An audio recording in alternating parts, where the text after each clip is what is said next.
80 शब्द प्रति minute dictation start करते हैं 5 सेकंड बाद।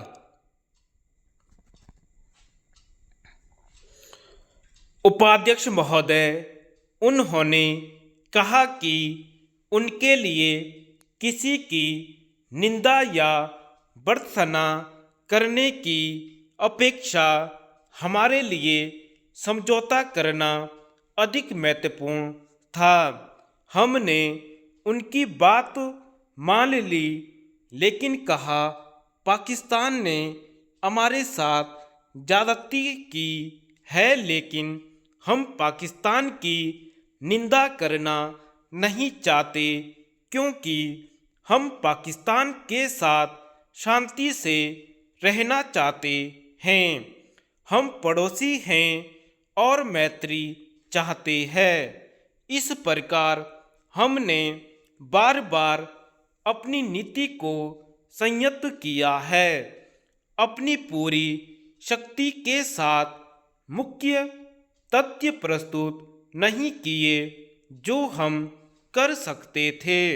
हमने बहुत से दूसरे मामलों पर बातचीत की, फिर कुछ खास घटनाओं के संदर्भ में हम कुछ शर्तों पर जनमत संग्रह के लिए राजी हुए। पहली शर्त जम्मू और कश्मीर राज्य की सीमा से पाकिस्तान सेना की वापसी थी, और भी कई शर्तें थीं, लेकिन यह पहली शर्त थी कि क्योंकि हमारे और कोई कदम उठाने से पहले हमले का निराकरण करना था। संयुक्त राष्ट्र के प्रस्ताव में, जिसका संबंध जनमत संग्रह और बहुत सी दूसरी बातों से था, वह प्रमुख सुझाव था। सबसे पहले युद्ध विराम होना था, फिर अस्थायी शांति संधि, फिर अन्य उपाय और तब जनमत।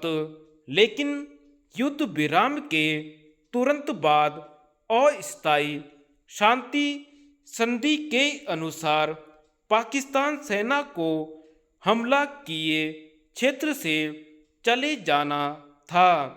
उन्होंने आज तक ऐसा नहीं किया है।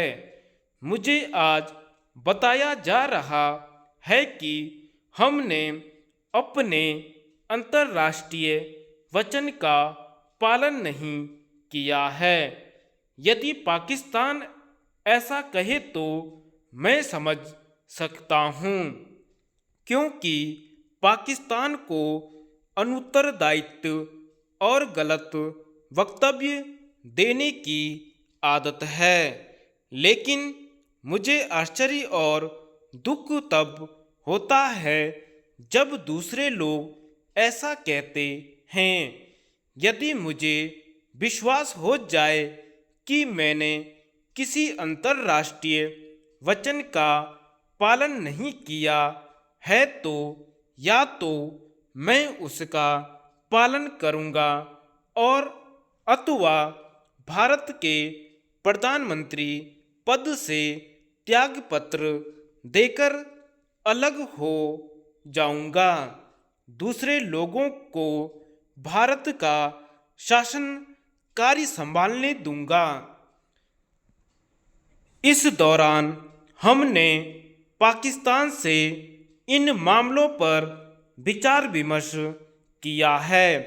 कभी कभी उन्होंने कुछ सुझाव दिए, हमने भी कुछ प्रस्ताव रखे, उन्होंने बदले में प्रस्ताव रखे, और जनमत संग्रह के इस प्रश्न और इससे संबंधित परिस्थितियों के प्रश्नों पर चर्चा हुई है। इस चर्चा का उद्देश्य यही था कि इस समस्या को कैसे हल किया जाए जो दोनों पक्षों को मान्य हो। धन्यवाद।